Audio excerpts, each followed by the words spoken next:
It seems that predicting the contributions that Dr. Maimon will make to higher education here in Illinois is kind of like trying to catch lightning in a bottle. Perhaps a friend and a colleague of Dr. Maimon's, Diane Kaplan, president of the Rasmussen Foundation, who worked closely with her in Alaska, can enlighten us with a little bit more insight into this new lady on campus. Thank you. Several mornings ago, I awoke with a start.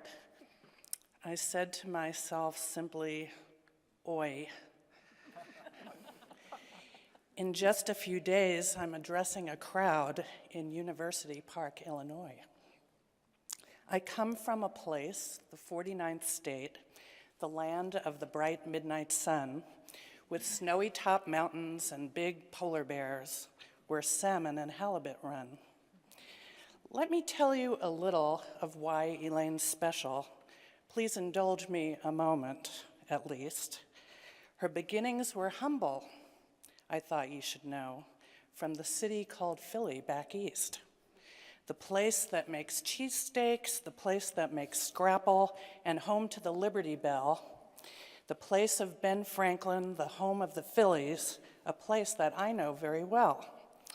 There she learned all her loving and loved all her learning. She was wide-eyed and bright as a star. She knew education would be her vocation, and everyone knew she'd go far. After a fashion, she developed a passion for researching, writing, and teaching. It took her to Penn, to Brown, and to Queens. She kept on with her learning and reaching.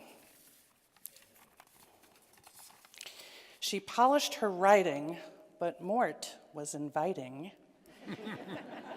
There soon came a girl and a boy. Her children, they're here today, Alan and Jill, the family that brings her much joy. I'm not sure if you knew that it's at ASU she senses there's something she's needing. She wants more control. That would be her new role. She discovers her talent for leading. She loves every student and cheers everyone. She learns each department, each course. She immerses herself in the campus's life. She becomes a phenomenal force. A few years ago, the great land was blessed. She landed with Mort on a plane, a woman whose heart was as big as Alaska, our new UA Chancellor, Elaine. She landed so charmingly into our midst.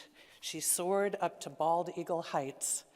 She charted a path so beautifully bright, it mirrored our famed Northern Lights. She touched all our lives, the young and the old, lived among us without any fuss. It didn't take me very long, not at all, to know she was soon one of us. She raised the school's profile, captured our city. She put out a call to the town. Oops, I knew that would happen. Come to the campus. We want you to know us. Just come here and wander around. She and Mort stayed. What a difference they made. They really sensed Anchorage was home. They loved all Alaska, from Barrow to Fairbanks to Dillingham, Juneau, and Nome. But you came a-calling, and soon we'd hear bawling all over the 49th state. Maimon is leaving, Alaskans were grieving. She's going to Governor's State. We can't get much pleasure that you stole our treasure.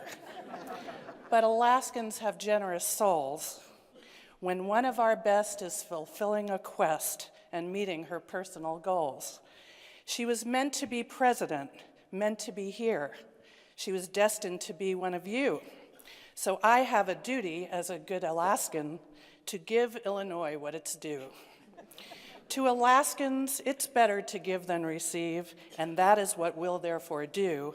We give you our treasure, our own Dr. Maimon, to lead you, to lead GSU.